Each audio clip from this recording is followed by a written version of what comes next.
Namun sebelumnya saya ingin tanya kepada saudara kita, Bang Randy, apakah ada yang memaksa saudara untuk meluk Islam?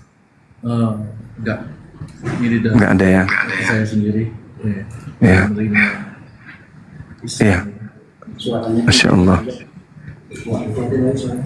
Iya. Dan apakah Anda yakin bahwa Yesus itu hanya ciptaan Tuhan? Ya, Yesus itu ciptaan Tuhan, jadi diutus Allah. That's it.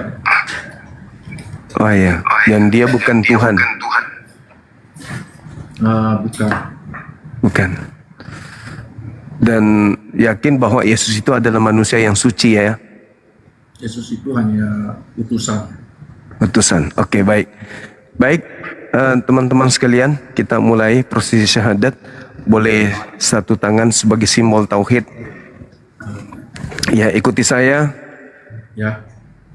Bismillah. Bismillah. Ar-Rahman. Ar-Rahman. Ar-Rahim. Ar-Rahim. Dengan menyebut nama Allah Dengan menyebut nama Allah yang Maha Pengasih, yang Maha Pengasih, lagi Maha Penyayang. lagi Maha Penyayang. Asyhadu Asyhadu Allah Allah ilaha ilaha illallah illallah wa asyhadu wa asyhadu anna anna Muhammadan Muhammadan Rasulullah. Rasulullah. Aku bersaksi Aku bersaksi bahwa tidak ada Tuhan selain Allah, bahwa tiada Tuhan selain Allah, dan aku bersaksi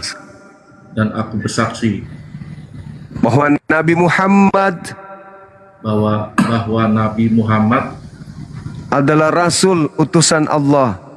adalah Rasul utusan Allah. Sah. Allahu Akbar. Masya Allah. Masya Allah. Subhanallah. Subhanallah. Alhamdulillah. Jadi hari ini sahabat kami Bang Randy, selamat datang di agama Islam. Sekarang Anda sudah menjadi Islam. Tentu sebagai Islam kita kudu wajib menjadi Muslim, harus tunduk berserah diri kepada aturan pencipta langit dan bumi. Tidak lagi bebas seperti biasa, kita sudah terikat oleh aturan-aturan, karena Islam itu adalah pokok hukum, dan pokok hukum ini yang harus kita laksanakan. Pelaksanaan daripada hukum-hukum Islam ini menghantarkan kita menjadi orang yang beriman. Seperti itu saudaraku, sahabatku. Selanjutnya saya serahkan kepada Ketua Apologet Islam Indonesia untuk mendoakan sahabat kita ini. Silakan.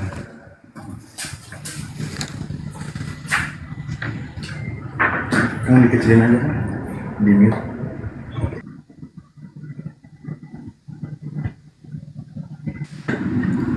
Baik, terima kasih.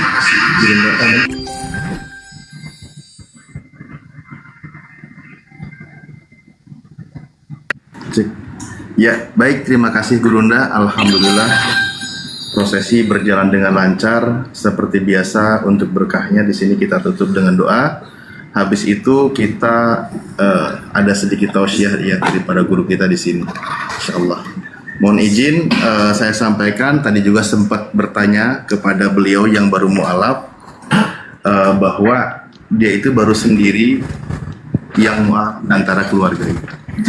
Di momen ini kita doakan beliau kekuatan iman, berikut juga agar keluarganya, orang tuanya itu juga dilembutkan hatinya untuk mengucapkan 2 kalimat syahadat. Oke. Baik, mohon izin Haji dan Pak Arif, kita berdoa sejenak, kita betul bermunajat kepada Allah, dan yang baru saja bersyahadat bantu aminkan sekhusyuk mungkin, sebisa mungkin, karena yang mengaminkan itu sebagaimana kita yang mengucapkan gitu ya, sama ya, semoga mudah. Bismillahirrahmanirrahim. Allahumma sholli ala Sayyidina Muhammad wa ala ali Sayyidina Muhammad kama shallaita ala Sayyidina Ibrahim wa ala ali Sayyidina Ibrahim wa barik ala Sayyidina Muhammad wa ala ali Sayyidina Muhammad kama barakta ala Sayyidina Ibrahim wa ala ali Sayyidina Ibrahim fil alamin innaka Hamidum Majid. Allahumma ighfir lana warhamna wahdina wa'afina warzuqna. Allahumma ighfir lana warhamna wahdina wa'afina warzuqna. Allahumma ighfir lana warhamna wahdina wa'afina warzuqna. Allahumma ya Allah, kami mohon kepada Engkau ya Allah, ampuni segala dosa-dosa kami ya Allah, dosa diri kami ya Allah, dosa saudara-saudari kami ya Allah, dan dosa seluruh umat Islam dimanapun mereka berada ya Allah, baik mereka yang masih hidup maupun mereka yang sudah wafat ya Allah. Ya Allah, terima kasih atas setiap anugerah karunia yang Engkau berikan kepada kami ya Allah. Pada malam hari ini kami semua menyaksikan salah satu dari saudara kami mengucapkan, mengikrarkan 2 kalimat syahadat ya Allah. Ya Allah, tentu kami sebagai orang yang beriman bangga melihat saudara kami dilembutkan hatinya mengucapkan 2 kalimat syahadat. Ya Allah, kami mohon kepada Engkau tetapkan hidayah yang ada pada diri beliau ya Allah, juga pada diri kami ya Allah, dan seluruh umat Islam dimanapun mereka berada ya Allah. Ya Allah, masih banyak juga di antara kami, saudara kami, baik itu ibu atau bapaknya, adik atau kakaknya yang mereka cintai ya Allah, sampai detik ini masih belum mau menerima kebenaran Islam, masih menolak kebenaran Islam ya Allah. Kami mohon kepada Engkau ya Allah, lembutkan hati mereka ya Allah, lembutkan hati mereka ya Allah, lembutkan hati mereka, dan mudahkan lidahnya untuk mengucapkan 2 kalimat syahadat, untuk mengucapkan kalimat la ilaha illallah Muhammadar Rasulullah, karena kami rindu berkumpul bersama dengan orang-orang yang kami cintai di jannah-Mu ya Allah. Rabbana la tuzigh qulubana ba'da idh hadaitana wa hab lana min ladunka rahmah innaka antal wahhab. Ya Allah, jangan Engkau cabut hidayah yang sudah berikan kepada kami ya Allah. Ya Allah, jangan Engkau cabut hidayah yang sudah Engkau berikan kepada kami ya Allah. Ya Allah, sesungguhnya Engkau Maha Pemberi segala kebaikan ya Allah.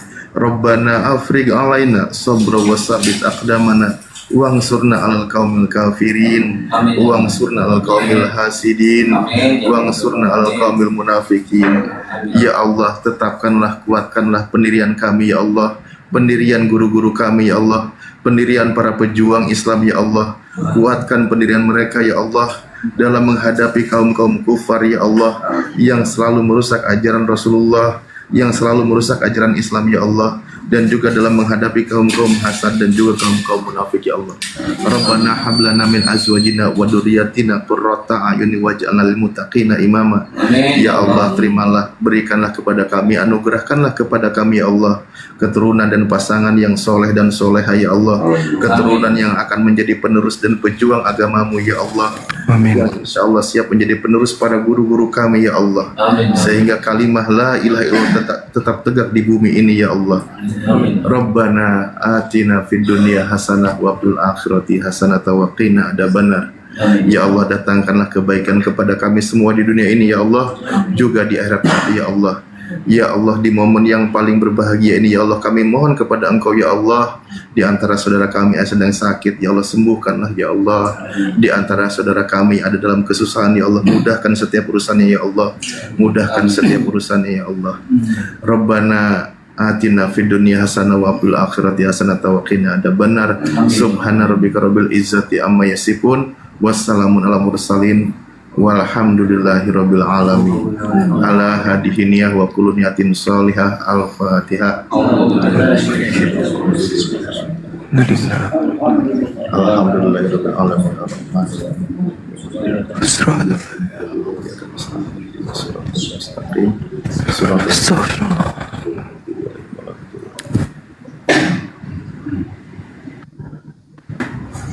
Oke Randy, ya kita makan ikan goreng dulu. Ikan goreng lagi, ikan goreng. Ya, ini. Jadi ada Al-Quran, dibaca yang penonton dibaca. Ini tersuci. Assalamualaikum warahmatullahi wabarakatuh. Waalaikumsalam warahmatullahi wabarakatuh. Assalamualaikum warahmatullahi wabarakatuh. Juga sholatnya. Ya, sholat, itu bisa belajar. Ya, nih, juz sama ini ikra ya. Iya. Ini ikra. Nah, ini cara membaca Al-Quran huruf-huruf. Nanti ini mulai dari juz amma dulu ya. Ini nanti belajar kecil ini contoh ayat-ayat Al-Quran sama ayat-ayat pendek ya, surat-surat pendek. Nah itu dalam sholat ya. Oke. Mesti dibimbing sama guru. Yang sendiri menyasar. Ini juga tadi sudah tapi kita sampaikan bahwa ente ketika bersyahadat maka tanggung jawab kita kan bukan hanya Ya. tapi juga bagaimana membina beliau minimal dasar-dasar Islam ibadah praktek harian itu beliau harus hafal, harus bisa. Makanya tadi ajak mondok walaupun cuma seminggu harus itu sudah jadi komitmen kita karena tanggung jawab kita. Nanti ente nggak sholat nggak ibadah kita sebagai Islami nggak ada yang ngajarin ya dosa juga jadinya kita kan gitu. Goyang lagi tauhid. Iya. Kita Bang Haji, sepatah kata buat Randy. ya Randy, jadi ini awal dari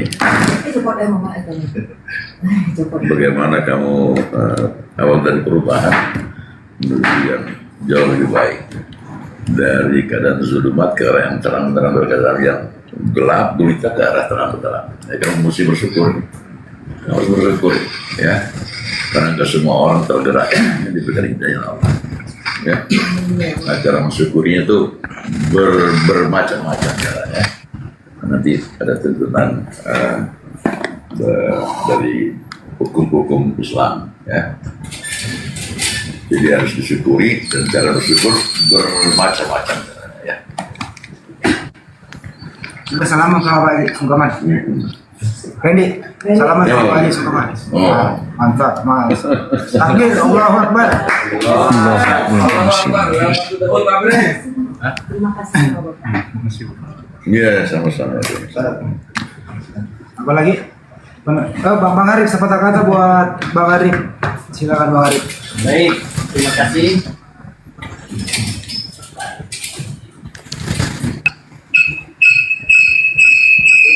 Ya, dok. Baik, terima kasih. Di momen mulia ini, bersyahadat kali ini luar biasa dihadiri oleh langsung Pak Haji Deddy Mizwar dan kita sekalian. Selamat datang saudara baruku Bang Randy. Bang Randy luar biasa. Selamat datang di Islam. Anda telah mengambil keputusan besar dengan hati dan itu adalah nikmat dari Allah. Tidak semua orang yang diberi hidayah seperti ini. Yang pertama, Islam itu bertahap dan penuh kemudahan. Allah tidak membebani seseorang kecuali dengan kesanggupannya. Di Al-Quran disebutkan, La yukallifullahu nafsan illa wus'aha. Jadi belajar aja pelan-pelan, mulai dari syahadat tadi sudah, belajar sholat, baca Quran, dan pahami dasar-dasar keimanan. Tadi Ustadz Alif, Ketua APII sudah siap kita untuk membimbing ke arah ini. Yang kedua, fokus memperbaiki hati kita. Iman itu naik turun. Jangan lagi yang baru mualaf, kami juga seperti itu yang sudah lama jadi Islam. Jadi fokus saja, jangan pernah terbebani dengan komentar orang. Itu yang paling penting. Allah melihat ketulusan Bang Randy, bukan tampilan awal. Yang ketiga, yang pasti memilih lingkungan yang baik. Berkumpullah dengan orang-orang yang sabar, lembut, dan siap membimbing. bukan orang yang menghakimi. Temukan komunitas muslim, guru yang amanah, dan teman yang mendukung. Yang keempat, jangan malu untuk bertanya. Bertanya bukan tanda kelemahan, tapi tanda keseriusan kita. Ulama dulu belajar bertahun-tahun dengan banyak pertanyaan. Yang kelima, nikmati ibadah, bukan terbebani dengan syariat. Jika belum lancar membaca Quran, bacalah yang mudah dulu. Orang yang belajar mengaji dan terbata-bata mendapat 2 pahala. Yang terakhir, Islam tidak menghapus masa lalu, tapi membersihkannya. Rasulullah Shallallahu Alaihi Wasallam bersabda, hadis riwayat Muslim, Islam meruntuhkan, menghapus apa yang ada sebelumnya. Semua dosa lampau Bang Randy mulai detik ini dihapus. Engkau seperti bayi yang baru lahir, bersih dan dimuliakan. Barangkali itu saja. Semoga tetap istiqomah dan kita semua juga berdoa semoga kita semua selalu dilindungi Allah Subhanahu wa taala. Assalamualaikum warahmatullahi wabarakatuh. Waalaikumsalam.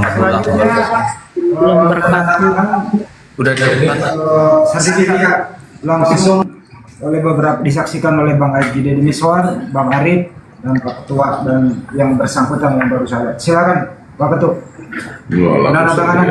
Langsung penandatanganan. Gurunda penandatangan sertifikat ini ya, mualaf ya. Sudah di situ ya. Dah. Ini Silakan. Pak Ketua dulu. akuannya mau. Pokoknya dipinggirin dulu. Pinggirin dulu. Pak. Oke.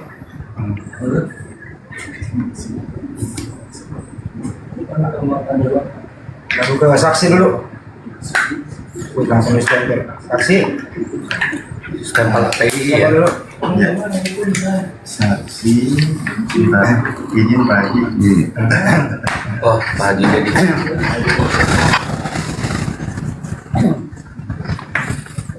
Menjelang ini hari Mu'allaf, Masya Allah. Satu aja. Ya. Pak Arif lagi. Ya. Ya ada saksinya, Bre.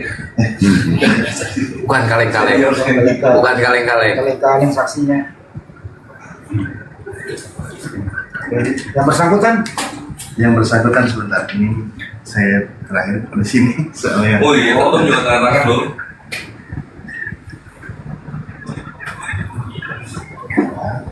Aduh, ini kayaknya yang di bawah perlu AC nih ya. Banyak yang kejang-kejang nih.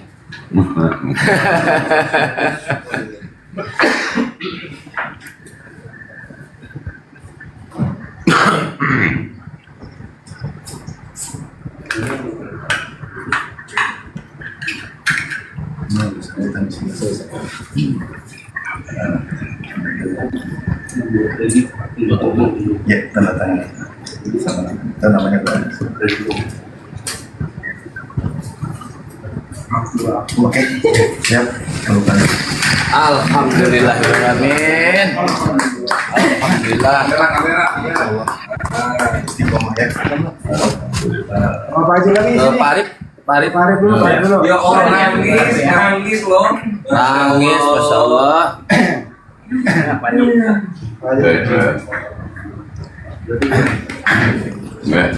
Akmir. Allahu Akbar.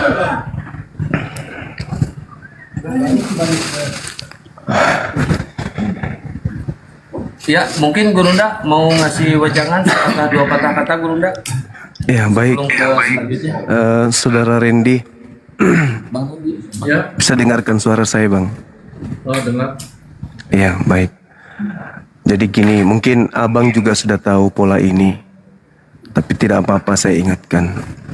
Ya. Sebagai seorang Muslim, sesuatu yang kita takutkan atau yang kita takutin atau yang kita seganin itu biasanya kita menghindar.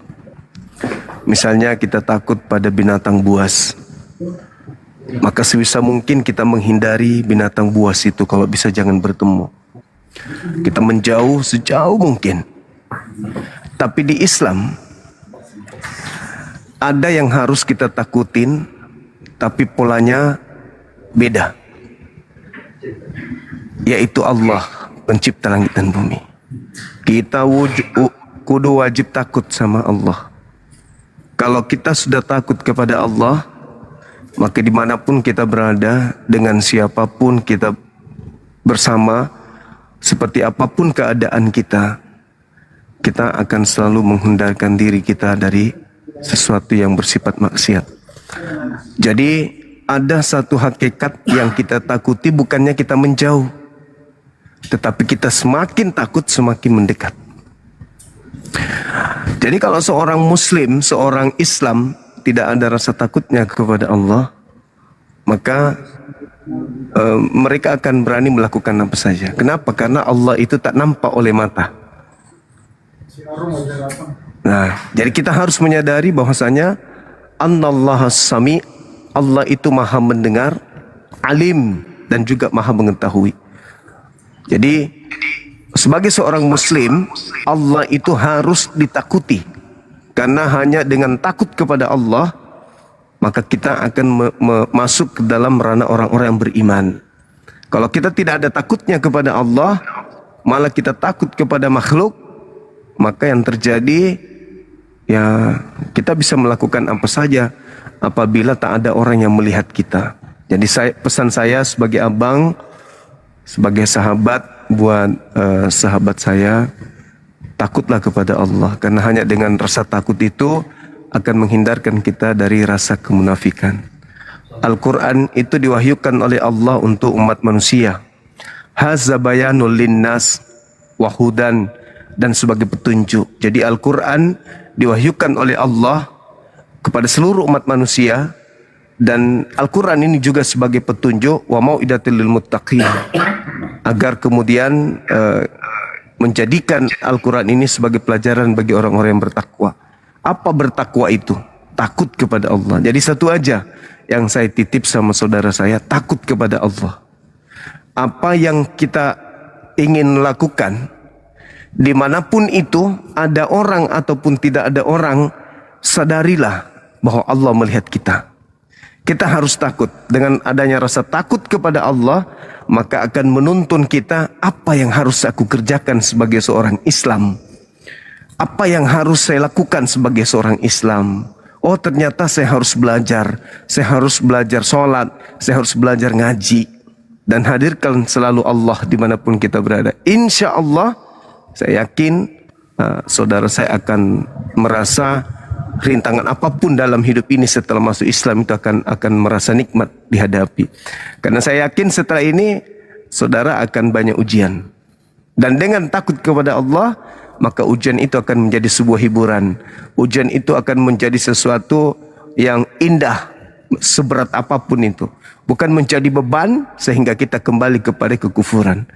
Jadikan kita dekat kepada pencipta langit dan bumi. Sadari bahwa Allah melihat dimanapun kita berada dan kapanpun itu. Maka dengan begitu kita akan menjaga perbuatan kita, menjaga lisan kita, menjaga segala-galanya diri kita ini dari sesuatu yang bersifat dosa. Karena kita menyadari Allah melihat. Kenapa di Islam itu tidak seperti agama lain, Tuhannya harus dilihat? Karena kalau ada sesuatu yang dilihat oleh mata, sesuatu ini pasti memiliki keterbatasan. Apapun itu. Apa yang sakti di muka bumi ini yang bisa kita lihat? Presiden, pasti ada keterbatasan. Siapa lagi di atas presiden? Gak ada lagi mungkin. Nah, itulah Tuhan pencipta langit dan bumi. Kita tidak sanggup melihatnya, tapi beliau sanggup melihat kita. Karena itulah sebagai seorang muslim, ya kita harus tunduk kepada Allah, menyadari bahwa kita dilihat, kita kemudian dimonitoring sama Allah. Allah punya CCTV di mana-mana. Maka kita harus menjaga sikap, menjaga segala-galanya. Intinya takut kepada Allah akan menghantarkan tangan ini untuk tidak bermaksiat. Semua yang ada pada jasad kita untuk tidak bermaksiat. Bahkan tubuh kita ini akan tunduk dengan sendirinya kepada Allah karena kita takut kepadanya. Dan perbuatan-perbuatan kita akan menjadi perbuatan-perbuatan yang terpuji. Itu saja dari saya. Takutlah kepada Allah, bahwa Allah itu maha melihat dimanapun kita berada. Bahkan apa yang dibisikkan dalam hati kita itu Tuhan lihat, Allah lihat. Jadi umat Islam ketika bersyahadat asyhadu alla ilaha illallah, disitulah saatnya umat Islam berikrar bahwa saya sedang diawasi. Kamu mengawasiku ya Allah, kamu mengetahui apa yang kulakukan, kamu mendengarkan apa yang dibisikkan oleh hatiku, maka aku harus tunduk kepada kebaikan. Maka kita melakukan hidup ini, mengisi hidup ini dengan melakukan hal-hal yang sifatnya amalan-amalan soleh, tanpa ada kemunafikan, tanpa ada keterpaksaan, tanpa karena ingin ria dibilang aku sudah Islam loh, tengoklah aku sholat. Jangan. Semua yang kita lakukan semata-mata hanya karena ridha Allah, jangan yang lain. Gitu. Nah, di Islam itu dikatakan jangan kau menganggap dirimu beriman sebelum kamu diuji. Jadi habis ini pasti ada ujian. Jadikan diri Anda dekat kepada Allah. Selalulah kemudian selalu kemudian berbisik kepada Allah. Selalu mengadu kepada Allah. Ya Allah, ya Allah, ya Allah. Selalu ngomong sama Allah. Insya Allah seberat apapun ujian itu akan indah rasanya. Ada solusi pasti di setiap ada kesulitan bersama dengan Allah. Jadi intinya sekali lagi, takutlah kepada Allah. Maka segala apapun yang ada di depan kita itu merasa ringan. Sekira begitu dari saya, Bung. Mudah-mudahan suatu hari nanti kita bisa jumpa, bisa ngopi bareng ya. Masya Allah. Semangat terus Islamnya. Terima kasih. Iya, sama-sama. Sama-sama sahabatku. Kalau ada tausiah dari Arom, Iya, nanti ke Bang Arom. Mungkin Bang Handi ada yang mau disampaikan, Bang Handi? Silakan Bang Handi. Ya kalau ada yang teman-teman di luar sana yang ingin membantu atau beramal jariah, sebenarnya kita di sini mampu ya, tapi di luar sana mau membantu untuk Berbagi pahala. berbagi berbagi pahala. pahala, ya silakan aja kalau mau membantu alat sholat itu aja sih, dan seterusnya itu aja. Silakan hubungi kami di Kolegium Islam Indonesia. Kira-kira. Ya, baik. Ya, Bang Aron. Selamat malam, Bang Aron. Beliau mau syahadat juga.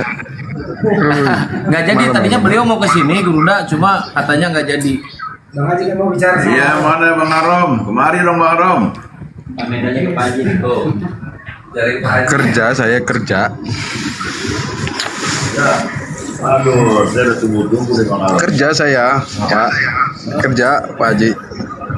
Benar-benar pengen ketemu saya. Kerja saya. Oh ya, nanti ada waktu ya. Kalau mau Rabu malam Kamis, Pak Haji kalau boleh. Ada waktu nggak? Oke. Saya pengen Anda main dalam film saya. Serius ini, Bang Haji.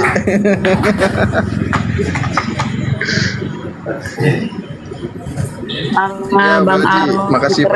Keren. Allah. Nanti judul filmnya ini, Bang, Surga Neraka. Surga Jangan Neraka. begitu. Bukan Pak Juma. Jadi Ada kita satu. lihat saudara, kita nanti buat adegan beliau ini lagi di neraka, gitu. Ya benar Dipancung, kalau dipancung Bang Juma. dadanya. Kalau Bang Juma yang buat tema nggak benar itu. Lanjut. Ayo, sikat. Katalah. Katalah. Itu siapa namanya, Bang Juma? Bang Randy itu. Bang Randy. Oh, Oke, Bang Aron dia nggak mungkin pernah mau- ini dia. Dia nggak pernah mau ibadah menanggapi mungkin. hal ini. Bang Aron mungkin mau menanggapi yang barusan terjadi persahadatan Bang Randy. Kan Bang Aron Ya, nggak seorang apa-apa. pendeta. Silakan. Ya nggak apa-apa, itu kan pilihan. Bebas ya. Bang Arum, sebagai seorang Mukanya pendeta, Bang Arom itu kayak nggak enak ya mukanya ya. Aduh, sabar Bang. Ah, enak aja nya. Kenapa rupanya? Bang Arum, sebagai seorang pendeta nggak kecolongan jemaatnya syahadat. Ya kenapa? Nggak masalah lah. Randy, ini ada. Bentar Pak Haji, bentar Pak Haji. Bentar dulu. bentar. Nggak masalah itu, nggak masalah. Ya, Gurunda. Nanti ini ada sarung koleksi saya buat. Oh, sarung koleksi. Masya Allah. Haji, Masya Allah. Nah, Sarung tenun khusus itu. Sisain saya satu, Pak Haji. Sisain saya satu, Pak Haji. Nah, tanda ini kode. adatnya aja belum. Kode. Mau salat Jumat ini. Oke. Kau datang kemari aku kasih satu. Aku ada lagi tuh buat kau nanti khusus. Oke, siap. Nanti di Nggak masalah Istiqlal itu, sama-sama Bang kita. Juma. Sama-sama Bang Juma, di Istiqlal saya kita. kasih, salat tarawih. saya kasih tahu sama Bang Juma sama Pak Haji Dedi ya. Kalau di Tritunggal itu nggak masalah, pakai kopiah pun nggak masalah. Nggak masalah itu. Coba Bang Juma menghadiri acara pernikahan Tritunggal di gereja KBP atau di mana, itu panatuannya menggunakan kopiah, itu nggak masalah. Iya. Nggak masalah. Iya, tapi kan dalam hal ini dirimu bukan menggunakan kopiah sebagai bentuk cinta kepada negara ini, tapi bentuk Iya, karena betul. sudah Islam, gitu kan gitu. Nanti kita tarung Enggak. sama-sama di Istiqlal. Puasa saya beda sama Bang Juma. Antum jadi imam. Jadi imam. Jadi Bisa saya grogi jadi lihat imam. nih. Coba. Bisa saya jadi imam. Itulah makanya. Baron. Bismillahirrahmanirrahim. Diam dulu. Jangan di-mute. Alhamdulillahirabbil alamin. Ar-Rahmanir-Rahim. Maliki yaumiddin. Iyyaka na'budu wa iyyaka nasta'in. Ihdinas siratal mustaqim. Siratal ladzina an'amta 'alaihim ghairil maghdubi 'alaihim waladdallin. Amin. Bisa. Bismillahirrahmanirrahim. Udah. Qul ya ayyuhal kafirun la a'budu ma ta'budun. Kapirun udah. Kenapa kau kepanasan? Panasan. Udah. Ini ada yang mengucapkan terima kasih. Ucapin terima kasih dulu. Kita diskusi, Bang Juma. Mau diskusi nggak? Boleh. Bentar ini Aron. Saya ingin mengucapkan terima kasih untuk Pak Haji Dedi dan semuanya karena saya sudah jadi muslimin dan saya juga menerima Allah sebagai iman saya. Allahu Akbar. Siap. Sama-sama Bang, sama-sama. Kami hanya bisa mendoakan untuk sementara ini. Silakan. Mudah-mudahan istiqomah ya. Ingat pesan saya tadi, takut kepada Allah. Itu aja. Takut kepada Tuhan Sang Maha Pencipta. Ya. Udah namanya bro. Sok silakan. Lanjut dialog. Bang Aron mau tema apa? Bebas, mau tema apa? Itu gak usah diganteng-gantengin, muka lu udah biasa lah. Kayak gitu Bang Juma. Dia menghina terus Bang Juma. Gimana itu? Biasa itu. Biasa itu Bang. Baik, Kita silakan Pak bahas. Aron kalau mau diskusi. Kita bahas ini. Apa ya? Surah Al-Kafirun kaitannya dengan Matius 7 nomor 6. Boleh ya? Qul ya Oke. ayyuhal kafirun. Oke.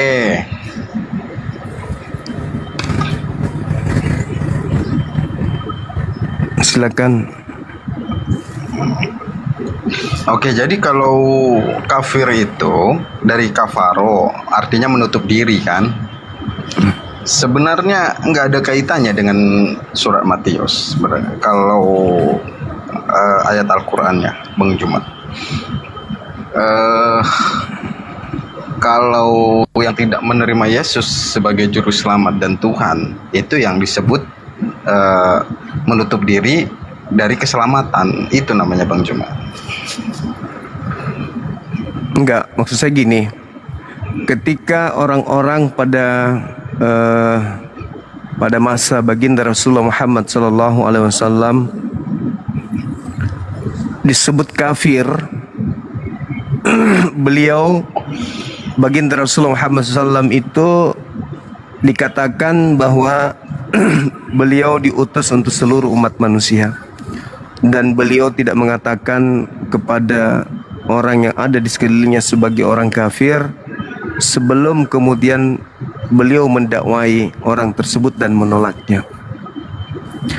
Begitu juga Yesus tidak seketika mengatakan jangan kau memberikan barang-barang yang kudus dan jangan kau melemparkan mutiara, sebelum Yesus itu menyuarakan kepada seluruh orang Yahudi bahwa sesungguhnya aku ini adalah diutus untuk kalian.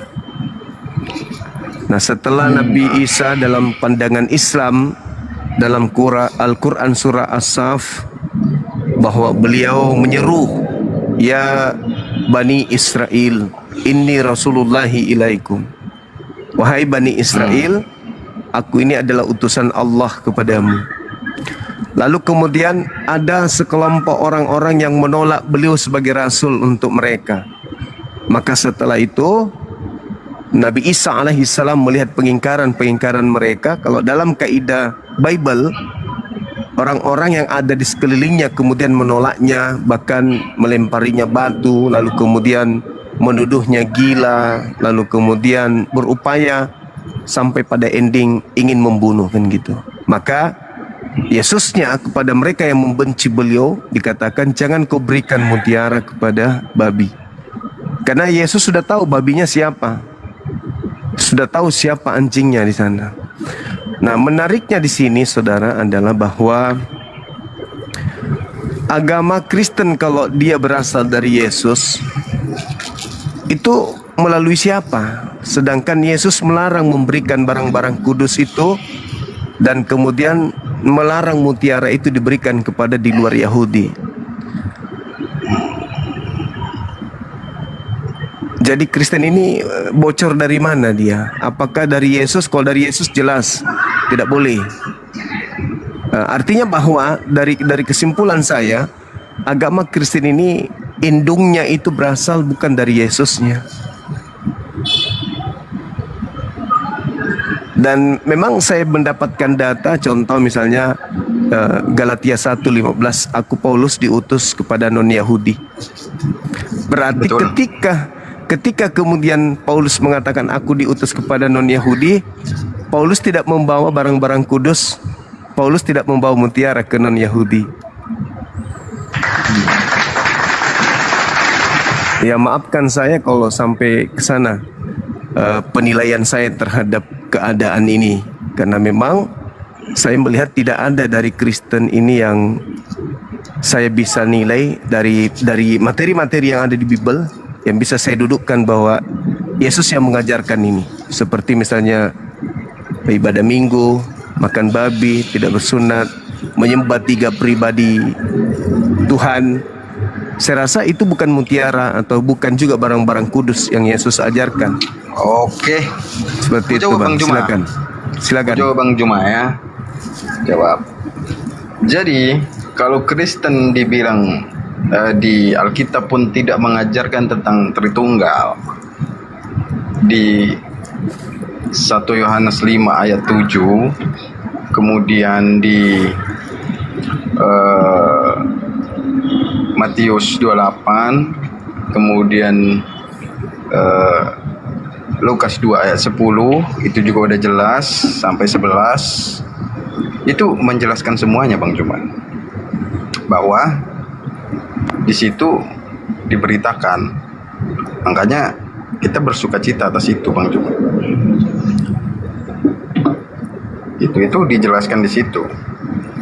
Yang Bang Juma tanyakan ada di situ Bang Juma. Sore ini kenapa ini dibatasi beberapa penonton? Ini maksudnya apa ini? Gurunda boleh pakai akun lain Gurunda? Kok gitu terus sih? Kemarin juga Iya, gitu. kena pelanggaran itu. Oke. Ya sebentar ya Bang Aron ya, sebentar ya. Gurunda akunnya ada pembatasan. Saya mau ngobrol sama ente sebenarnya, Kang Kian. Sebentar, tunggu sebentar ya. Gua mau ngobrol sama lo. Mau dituntun sama gua sok? Tangan kanannya Boleh. 3, tangan kanannya 3. Jangan 1, 3 tangan kanannya. 3. Atas nama Bapa, Putra dan Roh Kudus. Oke.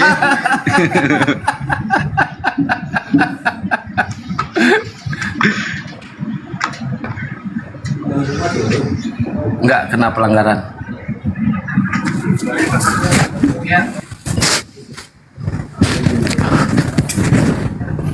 Oke, Bang. Saya kalau buka kamera ini TikTok merasa tersaingi dia.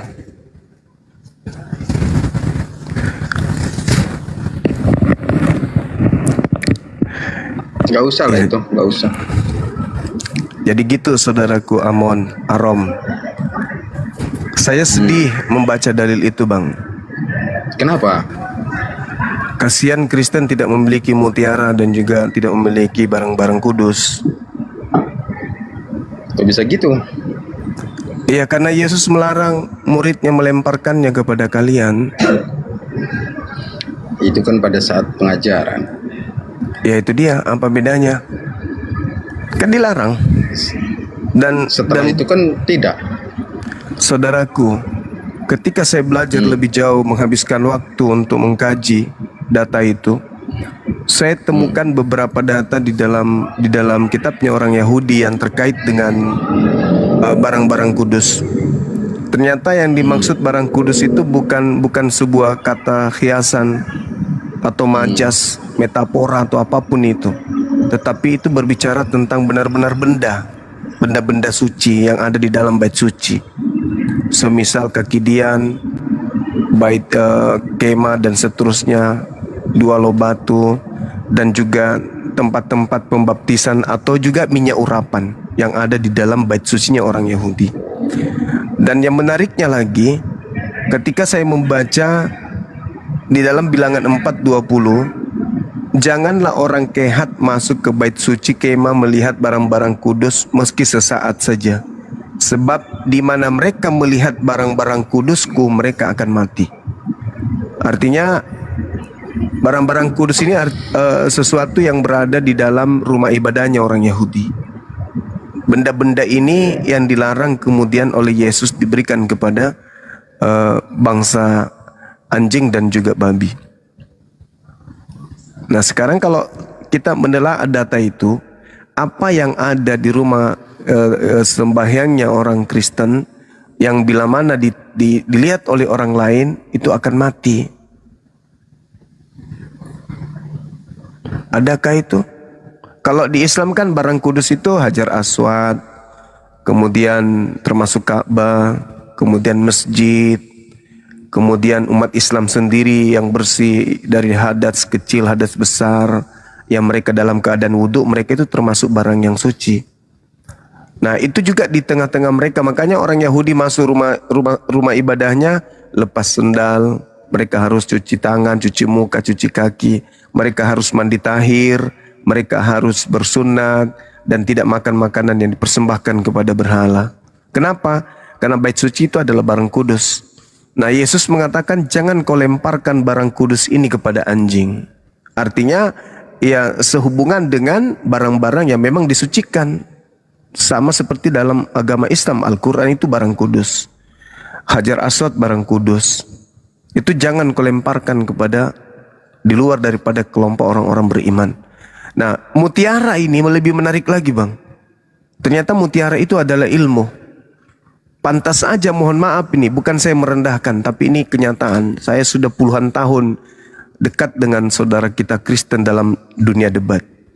Ternyata yang dimaksud mutiara itu adalah ilmu pengetahuan, kecerdasan dalam beragama, berfungsinya akal di dalam bertuhan.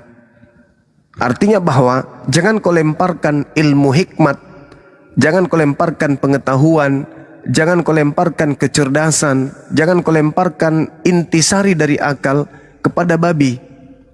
Karena mereka akan menginjak-injak dan malam balik mengoyaknya. Dan itu betul. Dari keadaan yang ada, saudara, orang-orang Kristen di dalam Bibelnya itu dikatakan Shema Israel Adonai Eloheinu Adonai Ahad. Ini kalau tidak bisa dipecahkan dengan ilmu, maka orang bisa menafsirkan dengan berbagai macam tafsir seenak perutnya. Ahad bisa diartikan kesatuan, sekutu dan seterusnya. Nah, kenapa itu bisa terjadi? Kenapa? Sekali lagi saya mengatakan, saya menemukan data di dalam Bible, ternyata Paulus ini memang misinya adalah mematikan akal manusia. Sehingga mutiara itu memang betul-betul nggak ada di Kristen. Apa buktinya? Maria melahirkan apa? Manusia. Namanya siapa? Yesus. Apakah kau menyembah manusia? Tidak. Lalu siapa nama sembahanmu? Yesus. Tuh. Mutiara hilang. Hikmat itu hilang. Ilmu itu hilang. Karena Yesus memang melarang. Ketika Yesus mengatakan kasihi Tuhanmu dengan akal, ternyata akal ini mutiara. Dan itu bisa kita lihat di dalam kitab Ayub. Di kitab Ayub ada di Amsal 3 nomor 13-15, mutiara itu ternyata adalah ilmu pengetahuan. Sedangkan Paulus di dalam suratnya, di dalam surat 1 Korintus 1:19, aku akan menghilangkan kecerdasan orang-orang terpelajar dan kemampuan berpikir cerdas akan aku lenyapkan. Makanya orang-orang Kristen pintar, cerdas dari segi duniawi. Tapi dari segi akhirat, jangankan dibilang cerdas, ajarannya untuk mimpi ke masuk surga, jangankan masuk surga, masuk akal aja tidak ajaran Kristen itu. Bagaimana mungkin pencipta langit dan bumi di dalam Yesaya 32:39, pencipta langit dan bumi itu maha menghidupkan dan maha mematikan. Lalu kemudian ada diimani, dipercaya, diyakini, ada yang mati, ada yang dihidupkan, lalu dianggap itu Tuhan. Artinya, kenapa keadaan ini bisa terjadi? Karena Yesus memang melarang muridnya melemparkan mutiara kepada babi. Maaf sekali lagi, itu yang membuat saya sedih. Makanya suara saya agak serak-serak becek. Begitu saudaraku, Amor. Siapa namanya? Arom, sorry. Udahnya bang? Iya. Oke, coba bang buka di 1 Korintus 2 ayat 10 sampai 16. Itulah kecerdasan rohani bang, bukan kecerdasan yang abang bilang itu. Abang satu ayat kutip langsung menjustifikasi. Jadi kalau baca ayat itu yang banyak lah bacanya bang, jangan satu udah langsung mengartikan gitu bang Juma, nggak bagus itu. Oke, kita juga disuruh untuk menggunakan akal budi. Oke. Bang Juma tentang hari Sabat, kuduskanlah hari Sabat, dimana pengertiannya dalam 7 hari luangkanlah waktu 1 hari untuk menyembah dan memuji Tuhan. Itu salahnya di mana? Kan kita lakukan itu, nggak salahnya, Bang Juma. Dan itu memang perintah. Oke saudara, jadi gini, kita melihat seekor burung beo. Burung beo itu kalau diajarkan beri salam, Assalamualaikum, maka burung beo itu juga akan bisa Assalamualaikum. Apa kabar? Burung beoknya juga bisa bicara, apa kabar? Tapi ketika dia mati, dia tidak bisa mengucapkan kata itu. Kata yang terakhir keluar dari mulut burung beo itu adalah keok. Kenapa? Karena yang terlontar dari lisan burung beo itu tidak masuk di akalnya, tidak tersimpan di memorinya, sehingga mendarah daging ucapan itu dengan perbuatan. Saudara boleh mengatakan baca 1 Korintus 2 nomor sekian, tapi itu kan hanya teori doang di mulut. Implementasi dalam keagamaan saudara sama seperti burung beo, bisa membaca Tapi aplikasi dalam tindakan itu tak ada. Kasihi Tuhanmu dengan akal budi. Wah, bagus. Masuk akal nggak Tuhan ke bumi netek sama manusia? Nggak masuk akal. Terus apa fungsi tujuan kita disuruh untuk mengasihi Tuhan dengan akal? Kalau ternyata apa yang kita ibadahi itu tidak masuk akal. Inilah yang saya katakan, yang seperti itu seibarat burung beo. Mampu berbicara, hafal dengan dalil, tapi reaksi daripada tindakan itu tidak membuahkan sesuai apa yang diteorikan. Wahai saudaraku Kristen, berapa Tuhanmu? 1. Prakteknya 3, Bang. Apakah kamu menjadi pengikut Yesus yang setia? Banget setianya. Apa yang dilakukan oleh orang Kristen yang pernah Yesus lakukan? Gak ada. Bahkan sekedar untuk menjadi muara awal kekristenan, ketika Yesus berpesan, apabila ada orang berkata kepadamu ada Mesias di sini, ada Mesias di sana, apa kata Yesus? Jelas bagi kita. Jangan kamu percaya. Paulus datang setelah dia puas membabi buta untuk kemudian memporak-porandakan murid Yesus. Seketika dia muncul, aku bertemu dengan Mesias ketika aku menuju ke padang gurun. Dia datang kepadaku dalam bentuk cahaya dengan suaranya yang lantang, akulah Yesus yang kau aniaya. Pesan Yesusnya apa kemudian? Jangan kamu percaya. Saudaraku Kristen, dengar enggak nasihat Yesus itu? Enggak kan? Seketika kalian percaya, kalian rangkul, bahkan kalian telan, bahkan mendarah daging dan apesnya. Kalian mengajarkan keturunan kalian untuk mendengarkan orang yang mengaku bertemu dengan Mesias itu. Padahal nasihat Yesusnya, jangan kamu percaya. Kenapa Anda percaya? Perintah Yesusnya jangan kau percaya. Kenapa Anda percaya? Jadilah Kristen kan Anda percaya. Andaikan tidak percaya, minimal Anda menjadi Yudaism. Ibadahnya di sinagoge, sunat, tidak makan babi, tekun beribadah di dalam sinagoge, menjalankan hukum-hukum Torah. Tapi karena Anda mendengarkan, maka hukum Tuhan Anda anggap sampah. Lantas Anda mengatakan Anda beribadah. Kami juga berakal dalam beragama. Padahal ending daripada 1 Korintus 2 itu terletak di dalam data 16-nya. Sebab siapakah yang mengetahui pikiran Tuhan, sehingga ia dapat menasehati dia. Tetapi kami memiliki pikiran Kristus. Jadi saudara-saudara sudah mengaku sebagai Kristus. Kenapa? Karena apa yang ada dalam diri Yesus itu sudah ada dalam pikiran kalian juga. Padahal Yesusnya mengatakan, penyesat itu memakai namaku dan berkata, akulah dia. Dengan Anda mengatakan pikiran Kristus ada di dalam kalian, berarti apa yang dipikirkan Kristus, baik sebelumnya, saat itu dan setelahnya, itu juga ada pada diri kalian. Dengan kata lain, kalian juga mengaku dan merasa sebagai Kristus itu sendiri. Maka wajar para apologet Islam menghindari kalian dalam hal beragama. Kenapa? Ya kami harus menghindari diri kami dari Kristus-Kristus palsu ini. Sekira begitu saudaraku Arom. Kalau Anda mengasihi Tuhan dengan akal budi, maka mari kita berpacu di dalam akal dalam beragama ini. Anda mudah-mudahan panjang umur, Bang Suma panjang umur. Setiap hari kita ketemu, mari kita berpacu. Siapa di antara kita yang berakal dalam beragama? Silakan. Oke, Bang Juma. Thank you Bang Juma. Sama-sama. Tapi ini ya Bang Juma ya. Kalau di kami kan percaya sesuai Yohanes 14 ayat 6. Kemudian itu juga korelasinya dengan Kisah Para Rasul 4 ayat 12. Jadi kita berpatokan dengan itu juga, bahwa semuanya sudah direncanakan sesuai dengan Lukas 2 ayat 10 juga sampai 11. Itu rencana semua Bang Juma. Jadi sudah direncanakan dari kitab Yesaya. Itulah yang kita pegang Bang Juma. Oke, saudaraku. Jadi gini, pola kita di sini adalah mutiara. Mutiara itu adalah akal. Kalau kita berbicara mengenai akal, kaitannya dengan kisi-kisi atau referensi yang kita gunakan dalam beragama, maka tindakan kita dalam berteori praktek harus berujung kepada kitab suci. Karena kita nggak ketemu Yesus lagi kan, seperti kami tidak bertemu dengan Nabi Muhammad lagi.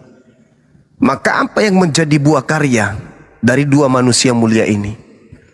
Nabi Muhammad Al-Quran, Yesus apa?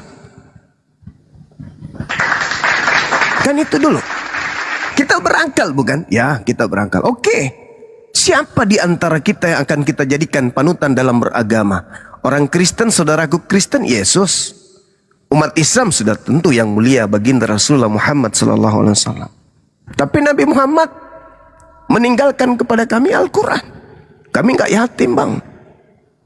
Di saat kami tidak melakukan satu hal yang mungkin menurut kami kebingungan dalam beragama, kami kembali kepada Quran. Kami seakan hidup dengan sesama dengan Nabi kami. Apa yang kami lakukan dalam beribadah, seakan-akan kami bersama dengan Nabi kami.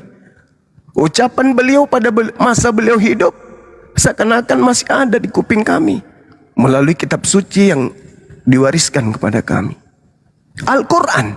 Sehina apapun mulut orang menghujat beliau, sehina apapun beliau dalam pandangan orang-orang dan muslim terhadap beliau, kami lebih tahu kenapa yang terlontar dari lisannya masih kami genggam hari ini.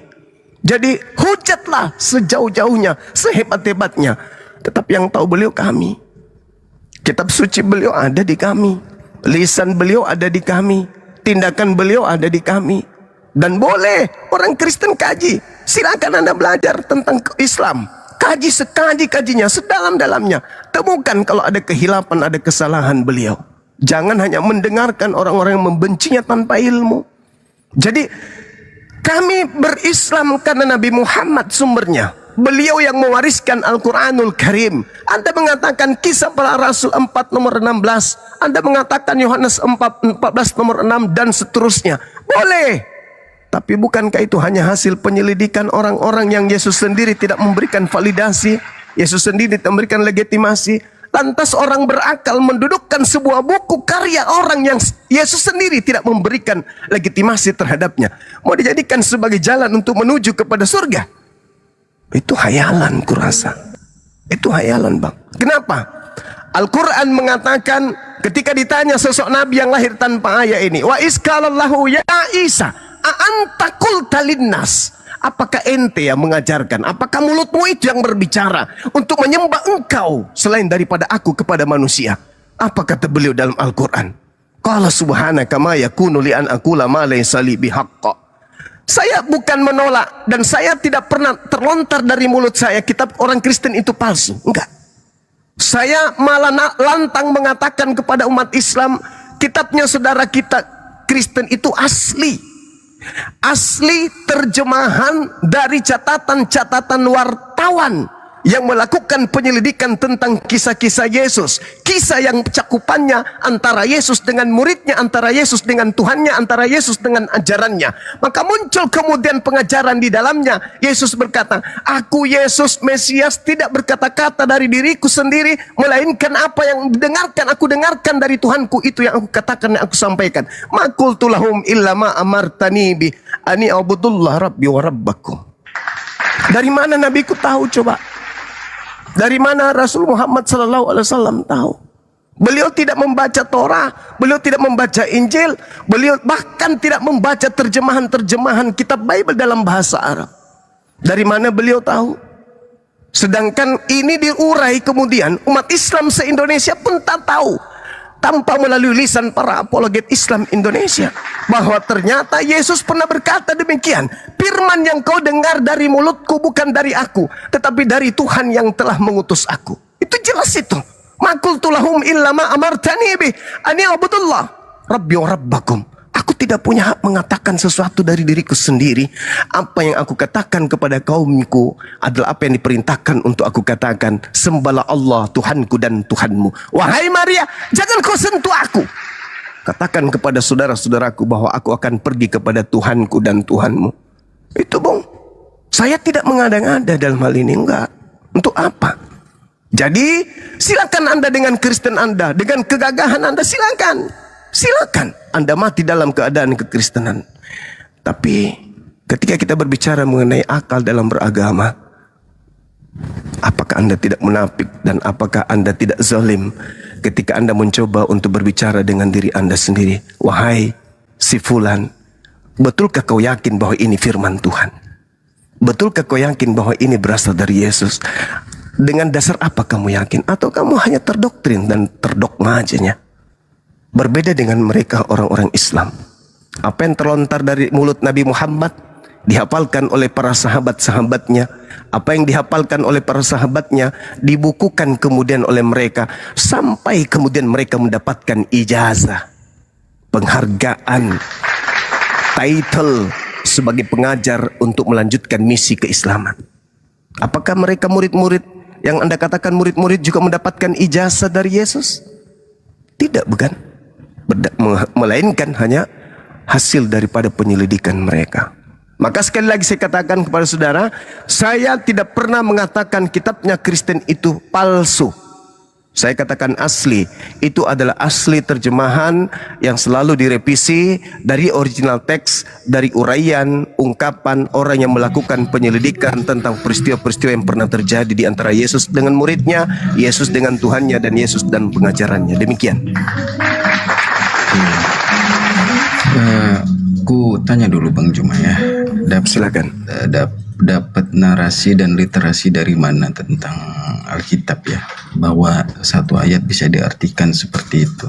Coba kalau yang Kisah Para Rasul 4 ayat 12 Bang Juma, itu kalau dari Bang Juma sendiri pandangannya seperti apa Bang Juma? Yang data nomor 12-nya? Yes. Oke. Keselamatan tidak ada di dalam siapapun selain di dalam Dia. Sebab di bawah kolong langit ini tidak ada nama lain yang diberikan kepada manusia yang olehnya kita dapat diselamatkan. Ini maksud penulis Lukas ini apa? Dia ingin mendoktrin orang-orang non-Yahudi bahwasanya tidak ada keselamatan selain daripada Dia. Tapi saudaraku, sekali lagi, kalau kita kembali kepada akar kita sebagai manusia itu kan pembeda dengan hewan. Apa itu akal? Sepakat kita di situ. Apa kemudian yang diterangkan oleh Yesus sendiri dalam Matius 21 nomor 31? Coba Anda telaah di situ. Apa kata Yesusnya? Pesundal, pemungut cukai, rentenir lebih dulu masuk surga. Karena apa? Karena apa orang pesundal ini lebih dulu masuk surga? Karena mendengarkan apa yang diberitakan oleh Yohanes Pembaptis. Berarti atas nama Yohanes Pembaptis pun bisa menyelamatkan manusia. Kata siapa? Kata Yesus, bukan kata saya. Jadi kalau Lukas mengatakan dan keselamatan tidak ada di dalam siapapun selain dalam Dia, ini sudah bohong ini. Karena Yesus sendiri mengatakan dalam Matius 21, 31, 32. Mengapa kemudian pesundal dan orang-orang rentenir ini bisa lebih dulu masuk surga? Karena mereka mendengarkan apa yang diberitakan, apa yang diceritakan, apa yang dikatakan, apa yang diajarkan oleh Yohanes Pembaptis.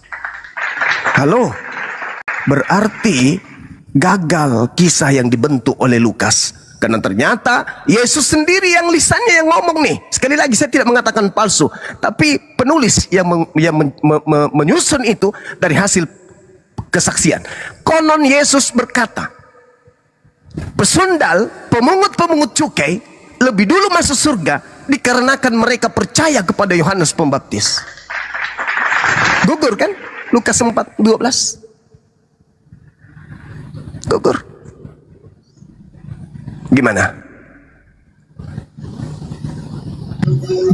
Gini ya Bang ya, kan itu ya, korelasinya, itu kan korelasinya di Lukas 2 ayat 11 Bang harusnya Bang. Kenapa jadi lari-lari ke mana-mana ya? Di situ kan terlahir bagimu juru selamat Bang. Namanya juru selamat ya yang pegang keselamatan Bang. Saudara, enggak, ini kan dari Kisah Para Rasul tadi itu kaitannya dengan Lukas 2:11 Bang. Iya, saya ngerti saudaraku. Saya ngerti pada hari ini telah lahir bagimu juru selamat, manusia yang diurapi Tuhan di kota Daud. Juru selamat. Memang Yesus itu juru selamat. Nah, betul. Tahu. Nah, lalu bagaimana dia menunjukkan cara selamat itu? Syaratnya apa? Pertama harus Bani Israel. Itu dulu. Aku diutus hanya kepada domba yang sesat dari umat Israel. Itu dulu. Makanya tak ada lontaran ucapan Yesus itu yang pernah memanggil kepada seluruh umat manusia selayaknya Nabi Muhammad. Ya ayuhan nas, ya ayuhan nas, ya ayuhan nas. Tak ada. Yesus, ya Bani Israel, ya keturunan ular-ular, ya keturunan ular beludak. Wahai kau orang munafik, wahai kau ahli Taurat, ahli kitab, wahai kau orang Farisi. Tidak pernah dia mengatakan, ya Bani Adam. Yesus juru selamat, betul, itu iman kami. Itu iman kami umat Islam. Ya Bani Israel, inni Rasulullahi ilaikum. Yesus itu juru selamat, betul. Benar itu. Kami tidak sedikit pun ragu tentang itu. Iman kami gugur kalau kami tidak beriman Yesus itu juru selamat. Tapi bagi kaumnya, bagi kaumnya. Enggak bang. Kalau saudara boleh tunjukkan di mana Yesus mengaku aku diutus kepada seluruh umat manusia. Bukan dari dia langsung, tapi dari muridnya bang. Contoh di 2 Petrus ya, 2 Petrus 3, 10 sampai 18. Itu memang untuk seluruh bangsa bang, untuk semuanya. Enggak dia langsung memang. Pada saat pengajaran ya, pada saat pengajaran itu enggak ada, memang enggak ada. Oke. Tapi kan artinya dia punya murid bang. Ya, lanjut. Cuma percaya nggak sama murid-muridnya? Kalau saya, Anda katakan percaya kepada murid, mohon maaf nih. Kalau di dalam Al-Quran, man ansari ilallah, siapa di antara kalian yang akan membantu saya mengajarkan ajaran Allah, kan gitu. Saya menemukan data bang. Di dalam Markus 1 nomor 14, Yesus mengajarkan Injil Allah. Di dalam Kisah para Rasul 8:53, Filipus mengajarkan Injil Yesus. Yohanes 1 nomor 30 berapa itu? 35. Kalau nggak salah 43. Yesus mengatakan, Filipus ikutlah denganku. Yang dipanggil oleh Yesus bukan Lukas, yang dipanggil bukan Markus, bukan Petrus, bukan Yohanes, bukan Paulus, tapi yang dipanggil Filipus. Filipus ikutlah denganku. Karena sifat daripada Bible ini hasil penyelidikan, maka tak ada kemudian kekuatan bagi saya untuk percaya bahwa itu adalah ajaran Yesus murni. Ajaran Yesus yang dikumpulkan oleh orang-orang, yes, saya katakan tadi itu asli, bukan palsu. Tapi ajaran Yesus yang murni, yang disebut sebagai Injil Kerajaan Allah, yang diberitakan di Galilea pada saat kemudian Yohanes Pembaptis itu ditangkap, dipenjara, itu beda. Kisah para Rasul 8 nomor 35 itu yang mengatakan bahwasanya Filipus memberitakan Injil Yesus setelah Filipus bersama dengan Yesus di Galilea mengajarkan Injil Kerajaan Allah. Pertanyaan saya, mana Injil Filipus? Itu dong. Injil Filipusnya mana? Karena Yesus mengatakan apa? Aku tidak berkata-kata dari diriku sendiri. Lawang dihargai dong itu bang. Dihargai dong itu. Dihargai dong itu. Oke lah, kita tidak bisa menemukan kemudian firman yang langsung dari mulut Yesus. Tapi bukankah penulis Yohanes mengatakan, segala firman yang engkau berikan kepadaku telah aku sampaikan kepada mereka. Telah aku sampaikan kepada mereka. Nah, kita penasaran nih, apa endingnya kemudian setelah murid-muridmu menerima segala firman itu? Kita ngintip. Ternyata kata Yesus, oh, muridku setelah menerima segala firman itu, mereka telah percaya bahwa aku adalah yang diutus oleh Tuhan. Berarti murid-murid setelah dia rangkul semua firman dari A sampai Z, sejak Yesus menerima wahyu pertama sampai wahyu terakhir, Yesus berikan kepada muridnya, ending dari kepercayaan, keyakinan murid Yesus bahwa Yesus itu hanya utusan Tuhan, Bung. Rasulullah. Itu. Jadi sepakat itu sepakat bang. Terus kenapa pada saat Kenapa di gereja disembah utusan Tuhan ini? Gini bang ya, kan itu pada kemanusiaannya bang. Nah ini Dasar kena ini. kemanusiaannya. Kena kita ini. Ini akal tadi. Tadi kan akal tadi. Kita cerita akal ini. Jelas di Filipi 2 ayat 6 sampai ayat 8 itu kan dijelaskan itu bang. Oke. Jadi kemanusiaannya dia merendahkan diri. Oke saudaraku. Tapi Makanya itu dia kok. disebut utusan. Ya oke. Tapi di situ saudara, ketika Krishna atau Zeus atau kemudian Hermes turun ke bumi di tengah-tengah Athena, dia tidak disebut sebagai utusan. Mereka disebut dewa. Dewa yang turun ke bumi.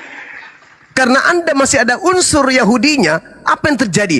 Oh, dia adalah manusia yang setengah manusia, setengah Tuhan.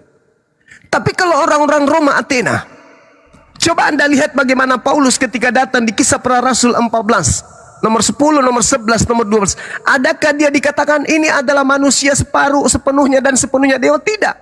Seketika mereka datang membawa lembu mempersembahkan kepada dewa Hermes, yaitu Paulus. Apa katanya? Dia adalah dewa yang turun ke bumi. Nah, Filipi 2 nomor 6 kan begitu. Dewa mengosongkan dirinya, tidak mempertahankan kedewaannya, melainkan mengosongkan dirinya, mengambil rupa hamba. Tuh, dewa mengambil rupa hamba. Dewanya yang mengambil rupa hamba, mengosongkan dirinya. Mengosongkan, menghilangkan kedewaannya, lalu menjadi manusia, lalu taat sampai mati di atas tiang salib. Nah, kalau pola Yesus beda. Kenapa? Karena Anda masih terikat oleh ajaran Yesus. Sehingga apa yang Anda imani di sana? Oh, Yesus itu manusia. Terus ketika dia mati, dia manusia. Terus ketika dia mengampuni dosa, dia adalah Tuhan. Itu kenapa bisa seperti itu? Karena Anda tidak murni ajaran Athena. Anda berada pada posisi sinkretisme, menganut ajaran politeisme dan menggabungkannya dengan ajaran ahad, tauhid. Itu. Sedangkan Yesus dia mengatakan, segala firman yang engkau berikan kepadaku telah aku sampaikan kepada mereka. Jangan diganggu ini. Dan setelah mereka menerima segala firman itu, apa yang terjadi? Mereka percaya bahwa engkaulah yang telah mengutus aku. Engkau yang mengutus aku, bukan aku yang mengutus aku. Apa buktinya? Yohanes 8:42.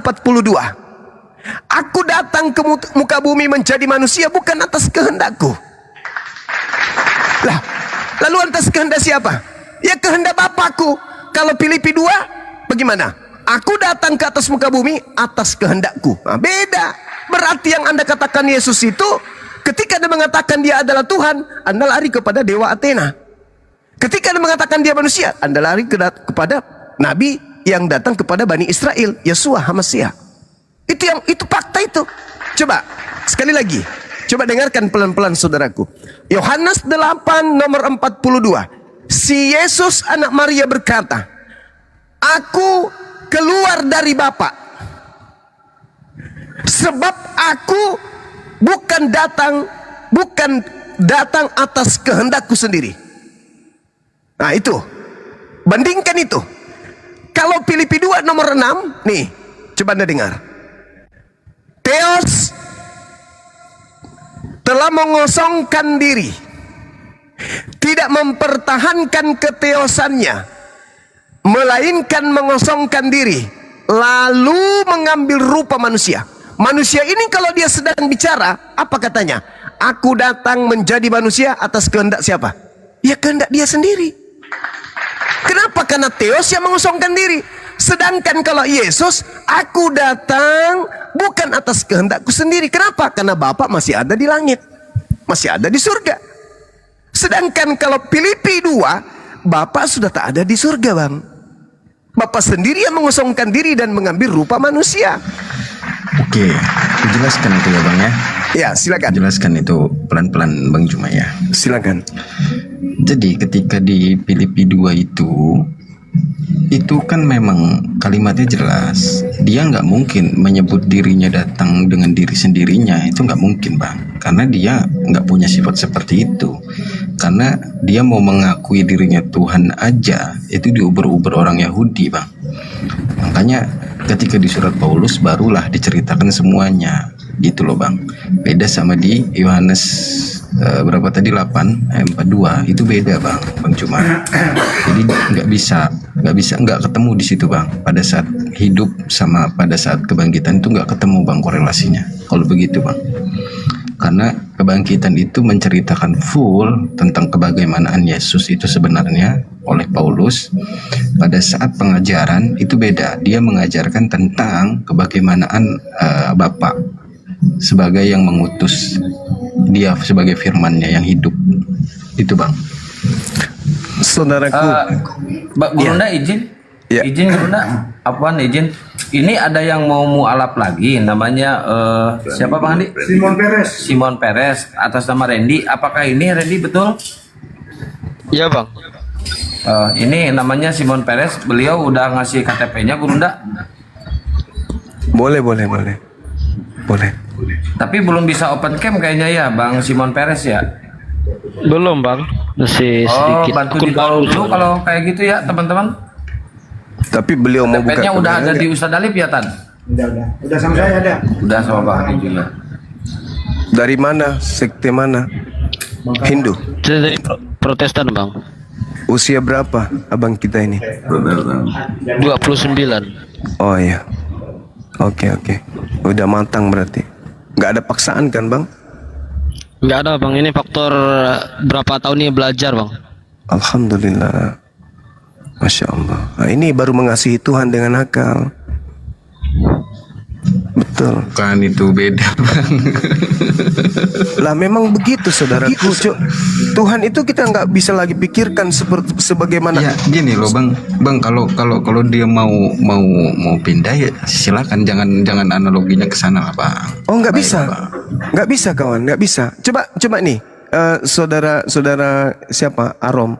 Kita lihat di dalam kitabnya saudara kita Yahudi, di dalam Yeremia 3, ketika berbicara mengenai hukum Taurat itu sebenarnya sudah tamat. Tamat apa? Tamat terkait dengan pengajaran akan kebenaran Tuhan. Tidak perlu lagi kemudian Anda mengatakan, oh itu setelah kebangkitannya itu menjelaskan tentang kebagaimanaan Tuhan. No. Jangan kotori mulut Anda dengan sesuatu yang bertentangan dengan dalil. Kenapa nih? Saya bacakan dalilnya Bung ya. Ketika kita melihat Yesus datang ke bumi, aku datang, jangan kau mengira untuk meniadakan. Berarti inti mutiara yang dibawa oleh Yesus pun adalah hikmat Taurat kepada kaumnya Bani Israel. Taurat. Bahkan intisari daripada kasih itu adalah Taurat. Nah sekarang kita lihat di dalam Yeremia 31. Apa yang dikatakan di sana? Nomor 31 sampai 34. Sesungguhnya akan datang waktunya, demikianlah firman Tuhan, aku akan mengadakan perjanjian baru dengan kaum Israel dan kaum Yehuda. Sekali lagi, kaum Yehuda, kaum Israel, perjanjian baru. Bukan dengan orang Roma, bukan dengan orang Yunani.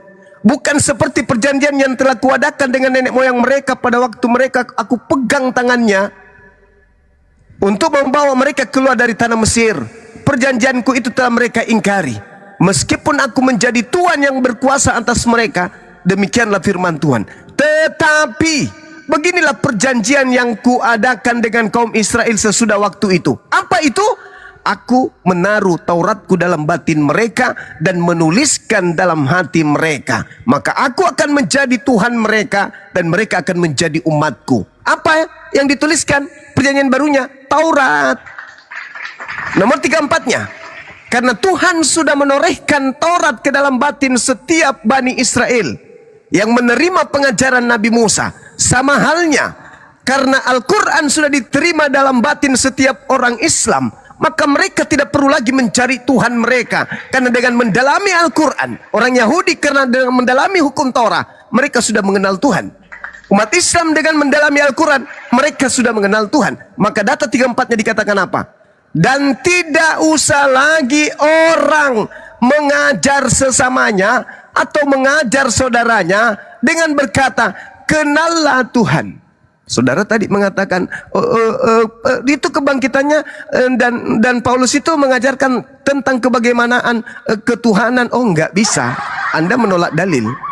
Tuhan itu tidak perlu lagi dipretelin. Tuhan turun ke bumi, disunat pada hari ke-8, mengajar di bait suci, jalan di atas air. Tidak perlu lagi kayak gitu. Kenapa? Ketika orang memahami Taurat, sama seperti kami umat Islam, ketika kami memahami Quran, kami tidak bertanya Allah itu di mana, Allah itu wujudnya kayak apa, Allah itu seperti apa bentuknya. Enggak. Kenapa? Al-Quran sudah menancapkan kemudian akidah Tuhan itu laisa kamitslihi syai'. 2 Samuel 7:22, Yeremia 10:6, pencipta langit dan bumi maha tinggi, dalam keadilannya tidak serupa dengan apapun. Lalu bagaimana mungkin tidak serupa dengan apapun tapi serupa dengan manusia? Jadi kalau Anda mengatakan dia turun untuk menjelaskan kebagaimanaan Tuhan, tidak ada itu saudaraku. Nih, tambahan dalil. Yohanes 1:18, tidak ada orang yang pernah mendengarkan Tuhan, tidak ada orang yang pernah melihat Tuhan. Tapi Yesus ketika turun di tengah-tengah kaumnya Bani Israel, Yesuslah yang kemudian melakukan exegomai. Apa itu? Tafsir tentang Tuhan. Menyatakan tentang Tuhan itu, menjelaskan tentang Tuhan itu. Apa penjelasan Yesus tentang Tuhan? Tuhan itu satu-satunya Tuhan yang benar adalah Dia yang di langit. Kamu tidak bisa melihat Bapa, kamu tidak bisa mendengarkan suara Bapa. Kamu mungkin mengenal aku, kamu memang mengenal aku, tapi kamu tidak bisa mengenal Dia yang telah mengutus aku. Itu yang Yesus tafsirkan. Yesus yang ada di pangkuannya, Dialah yang mengeksegomai, Dialah yang mengeksegesis, Dialah yang mentafsirkan, menjelaskan tentang Tuhan itu. Kenapa? Karena orang Yahudi itu tadi, dia meninggalkan Torah. Sedangkan Tuhan berbicara, menancapkan hukum Torah ke dalam batin setiap Bani Israel dan Bani Yehuda ketika mereka memegang perjanjian baru, yaitu hukum Torah.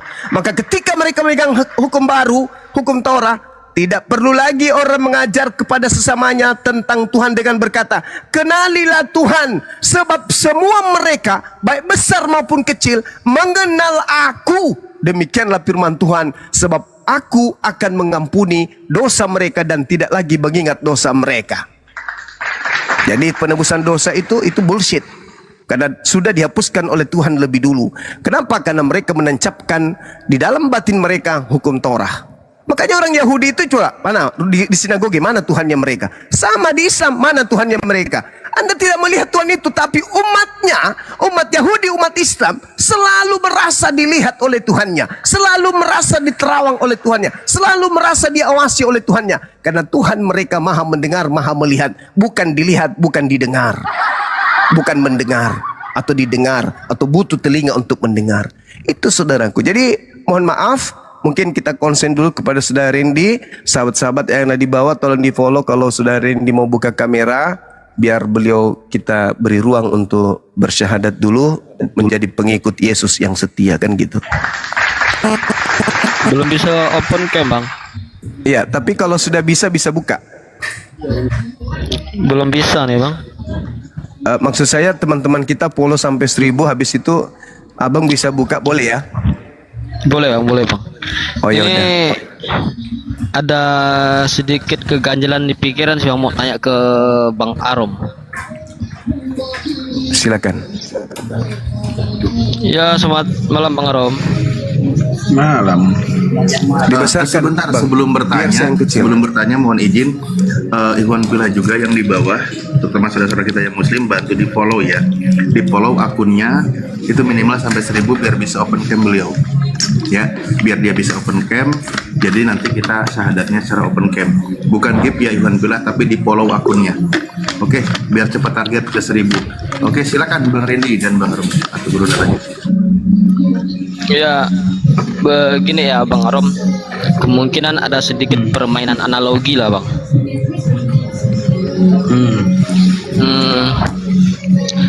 Yes, Tuhan sama manusia itu sama nggak Bang derajatnya Bang? Beda. Sangat jauh berbeda kan Bang? Beda. Kita analogikan seperti ini Bang. Umat Kristen menganggap Tuhan turun menjadi manusia yang bernama Yesus. Betul. Jika kita analogikan seperti ini, manusia adalah Tuhan dan hewan adalah manusia. Hewan tidak mempunyai akal dan manusia mempunyai akal. Pantas atau sesuai atau tidaknya manusia yang mempunyai akal ingin menyelamatkan hewan yang tidak mempunyai akal dengan menjelma menjadi hewan itu? Oh, pertanyaanmu yang nggak masuk akal.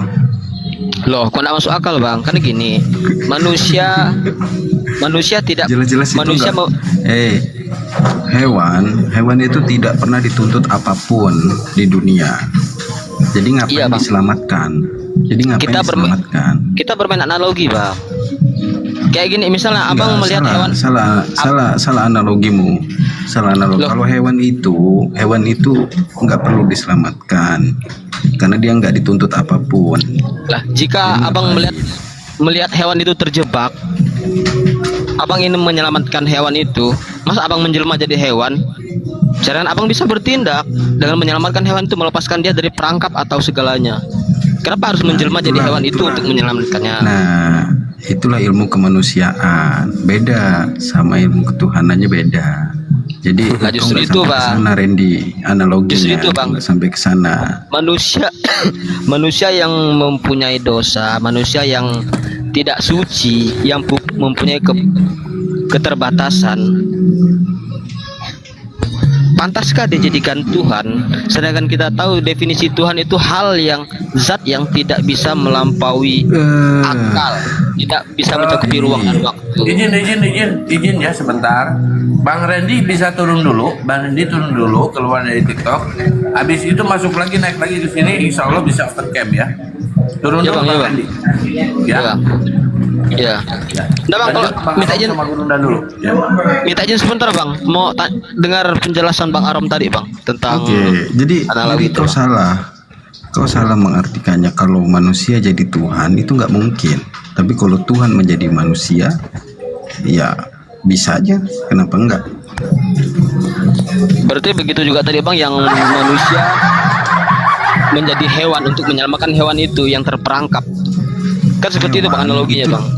Hewan itu tidak dituntut apapun, Randy. Kenapa jadi kau nuntut harus jadi hewan? Kau aja jadi hewan. Kenapa rupanya? Loh, kita kan bermain Khotbah 31 manusia dan hewan nasibnya sama. analogi bang. Itu beda, Bang. Kita bermain analogi bang. Tuhan, Analogimu salah itu, Randy. lah. Tuhan bisa nggak diukur dengan ruang dan waktu bang? Tuhan, apakah Ya, Tuhan bisa. terbatas? Apakah Tuhan Makanya, terbatas? Mungkin gini, Randy ya. Aku kasih tahu samamu ya. Tapi kalau kau mau pindah, ya silakan, nggak masalah. Ya. Malah kalau kau menemukan kebenaran di situ ya, semoga kau jadi Muslim yang lebih taat gitu loh. Amin, Kau amin. harus belajar ya, tapi kau harus belajar lebih tahu lagi ya, bahwa kau di Kristen mungkin Bang Aron, Protestan kan. Bang Randy mending turun dulu keluar dulu dari TikTok biar bisa open cam ya Bang Randy. Saya tahu Bang Iya, Randy Bang. ini selama ini punya unek-unek pertanyaan ini ke pendeta dan nggak bisa bertanya ke pendeta. Nah sekarang saatnya udah mulai masuk Islam bertanya tentang ini. Bagus ini pertanyaannya. Turun dulu Bang Randy. Coba ya bang. Ya jemaat bertanya ke pendeta ya seperti ini dibatasi. Bukan Nggak usah ketawa lu, Ron. dibatasi. Nggak usah ketawa lu. Biasa aja mukanya. Yang ketawa Bang Juma tadi. Saya nggak ketawa hanya. Ada yang salah rupanya.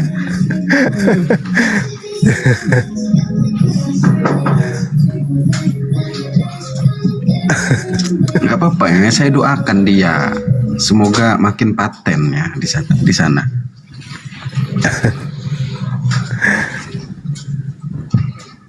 Kata temanku di bawah, mau nolong tikus jadi tikus dulu katanya. Sebentar lagi juga Aron ikut itu. Keren analoginya ya. Kalau orang-orang yang mau mualaf itu pasti cerdas ya. Ya Allah, ya Rabbi. Ya nggak apa-apa, itu kan menurut Bunda Rahma. Lah, itu analoginya masuk akal loh. Mutiara hilang. Ketika ketidakberdayaan manusia itu selalu ya itulah. Kita nggak bisa kemudian memikirkan manusia nggak bisa jadi Tuhan. Yakin itu bang? Jadi manusia nggak bisa lah. Oke, boleh buktikan 5 menit? Masih tidak bisa open cam, Bang.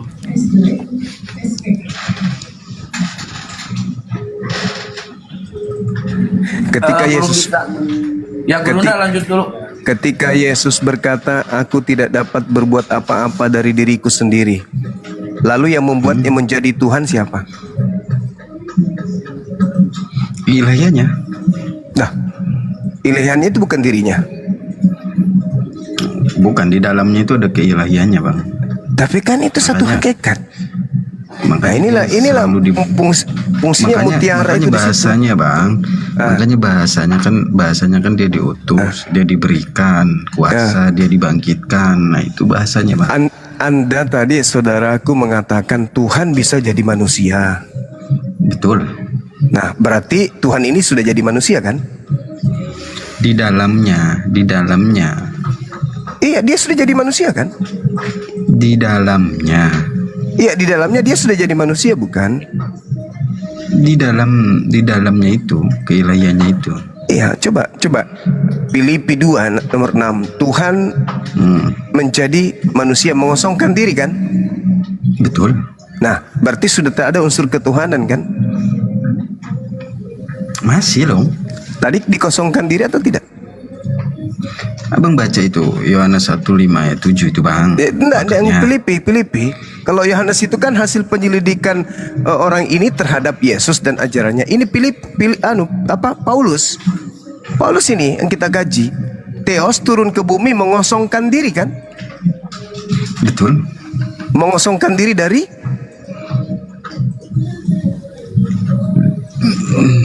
Dirinya lah. dari sisi keilahian kan? Betul. Nah, berarti sudah tak ada lagi keilahian pada saat dia jadi manusia kan? Masih dong, Bang. Tadi Kan dia melekat mengosongkan diri, wahai saudaraku, Kan kasihilah Tuhan dengan akal. Tadi dia mengosongkan diri kan? Itu melekat, Bang, melekat. Tadi mengosongkan diri kok melekat? Mana yang betul? Wahai akal, di manakah kau Jadi gini. dijual? Aku ingin belikan saudaraku arom akal. Mengosongkan diri, saudaraku, tidak mempertahankan keilahiannya, melainkan mengosongkan diri dan menjadi hamba, lalu mengambil rupa manusia. Setelah dia menjadi manusia, dia kosong dari keilahian. Pertanyaan saya, manusia yang sudah kosong dari keilahian ini, bagaimana bisa menjadi Tuhan kembali? Enggak kosong loh, Bang. Masih melekat, Bahasanya Bang. begitu, saudaraku. Yang walaupun Makanya, dalam Bang, rupa Theos tidak menganggap kesetaraan dengan Theos itu sebagai milik yang harus dipertahankan, melainkan telah mengosongkan dirinya dan mengambil rupa seorang hamba dan menjadi sama dengan manusia. Mengosongkan dirinya. Setelah dia kosong, apa kata dia? Aku tidak dapat berbuat apa-apa dari diriku sendiri. Tapi ini bukan yang kosong ini nabi. Ini beda. Tapi tidak apa-apa kita sambungkan. Seorang Yesus aja berkata-kata tidak bisa berbuat dari apa dirinya sendiri. Bagaimana dengan Theos yang menjadi manusia ini? Mati di atas tiang salib, dibunuh oleh manusia. Kenapa? Karena dia tidak bisa lagi berbuat apa-apa. Tidak ada lagi keilahian pada dirinya. Dia murni 100% manusia. Pertanyaannya, manusia 100% yang mengosongkan diri jadi manusia ini, siapa yang menjadikannya menjadi Theos kembali? Siapa yang menjadikannya Theos kembali? Oke, makanya lah dia bangkit, Bang. Kalau nggak bangkit ya nggak mungkin jadi Tuhan, Bang. Ya, saudaraku, Roma 14:9. Untuk itulah Yesus mati agar ia dibangkitkan oleh Tuhan. Dia manusia yang dibangkitkan oleh Tuhan untuk menjadi Tuhan bagi angkatan jahat. Nah, Tuhan mana yang membangkitkan Yesus? Bapak, Lah, yang tadi yang menjadi manusia siapa? keilahiannya. Abang makanya belajar teologi, Bang. Di teologi itu belajar itu, Bang. Itu teologi atau teologi? Itu teologi itu namanya. Menghina namanya, Bang. Bukan menghina, saudara. Teologi itu bahasa gaul. Teologi itu artinya ilmu yang pelajari ketololan. Ilmu yang mengantarkan orang tersebut yang belajar ilmu tersebut menjadi tolol. Bagaimana Anda mengatakan ada sisi keilahian? Sementara yang menghidupkan si ilahi. Si ilahi yang adalah bapak mengosongkan dirinya menjadi anak. Si anak tidak mempertahankan tadinya kebapaannya, melainkan dia tinggal anak saja. Nah ini anak ketika ingin kembali menjadi bapak, siapa yang menjadikannya jadi bapak? Bukan jadi bapak bang, dia tetap firman. Lah, Tuhan Anda Kok jadi berapa bapak? sih kawan? Itu baca makanya Yohanes Ya. 5 1 Yohanes 5 ayat 7 3 berarti. menjadi satu. Inilah yang Yesus katakan, jangan kau buang mutiara kepada babi, karena kapan kau lemparkan ayatnya. mutiara itu kepada babi, ayatnya. akan dipijak-pijak, Itu akan ayatnya. dikoyak-koyak. Kok Loh, Tuhan dibilang Bang, satu tapi Bang. tiga dibilang satu? Baca dulu. Baca dulu. Ada baca 3 dulu, yang baca. bersaksi di dalam surga, Betul. Terus? tapi ketiganya adalah satu. Nah itu. Nah, ini ucapan siapa? Yohanes Yohanes siapa? Pembaptis. Yohanes Pembaptis.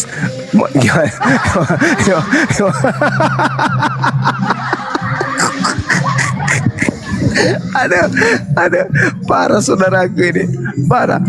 Ini dalil original teksnya tidak kita temukan di kodeks manapun. Ini di penambahan ini. Betul. Tapi kan itu Loh, Allah, gimana? Bang Juma ini. Udahlah. Jangan kau lemparkan mutiara. Sama itu aja. Allahu Akbar. Masya Allah, Masya Allah. Beruntunglah kalian saudaraku yang hidup, yang sempat bertemu dengan ajaran Islam. Beruntunglah. Ada ruang Gini sih, terbuka Bang. untuk kalian. Wujud cintanya maksud saya Allah gini. kepada kalian. Iya gimana? Gini Bang Juma ya. Kita kan berdasarkan keyakinan masing-masing ya Bang Juma. Jadi kalau Bang Juma menguliti seperti Mulai ini, curhat. bukan. Gini, Ini- bisa nggak? ini- Bisa nggak tunggu. sesuai data terjemahan aja yang ada Bang? Ini bahasa orang-orang yang sudah putus asa dengan keyakinannya. Bukan. Enggak. Enggak gitu. Yukhadi'una Nggak Allah gitu. walladzina amanu wa ma yakhda'una illa anfusahum wa ma yasurun. Orang ini ingin menipu Allah, menipu orang-orang beriman, tapi sebenarnya dia menipu Enggak. diri dia sendiri. Karena gini loh Bang Juma bahas kodeks aslinya segala macam. Yang kita tahu kan yang terjemahan saat ini yang kita pegang aja Bang. Saudara, Jangan kalau lari kesana-sana. saudaraku 100 tahun ke depan kalau hidup bertumbuh berkumpul orang-orang yang Itu kan urusan internal kita Bang. Gak perlu Abang masuk kesana-sana. lu macam panitia surga aja bikin itu internal kita. Ini kita berbicara mengenai keselamatan, saudara. Terlepas itu Anda Kristen, saya Islam, kita berbicara koridor yang jalan lurus itu. Jangan internal-internal. Selama ini kita mengajarkan jamaat juga kan bagus-bagusnya. Sesuai dengan Sama Kita seperti betul. iblis mengajarkan yang bagus-bagus juga. Bagus-bagus tapi endingnya merusak gitu loh. nggak benar lagi Bang Juma ini. Saudaraku, kalau kamu menyesatkan satu manusia, dia punya keturunan sesat semuanya, sampai hari kiamat keturunannya 1 miliar, lu tanggung jawab. Tapi kalau kamu menyelamatkan 1 jiwa, keturunannya sampai kiamat 1 miliar, kau berjasa menyelamatkan 1 miliar manusia. Maka pantas kemudian bagimu jannah, surga. Gini Bang Juma, kalau masalah kodeks kan kemarin saya udah akuin sama Bang Ardi ya. Jangan lagi bawa-bawa itu. Allahu Akbar. Udah nggak benar Bang Juma ini kalau diskusi kemana-mana. Mati balik. Mati balik. Allahu Akbar, Masya Allah. Ya paling tidak saudaraku Arom, saya menghargai saudara, saya menyayangi Anda, saya sayang sama Anda. Paling tidak Anda ketika mengalami sesuatu yang menurut Anda Anda tidak bisa perjuangkan, Anda paling tidak Anda tidak menghujat, balik menyerang, menghina dan seterusnya. Oh, enggak. Itu luar biasa Saya bagi enggak. luar Saya biasa. enggak seperti Saya itu salut. orangnya. Saya salut. Kalau saya lebih mengakui memang itu memang nggak tertulis, yang nggak tertulis, memang nggak ada aslinya, yang nggak ada. Iya, Kita pelajari bukan itu. Kita juga udah bedah. Iya, bukan dari situnya, bukan dari situ. Yang saya tahu ini manajemen emosi Anda itu hebat. Tidak semua orang Kristen ketika sudah terpojok begini itu bisa tenang, bisa kemudian ikut tertawa dengan lawan diskusi, apalagi dengan Bang Suma. Jarang itu. Kasih inilah musuhmu. Ya, kasihilah musuh. Itulah yang diajarkan. Iya, betul.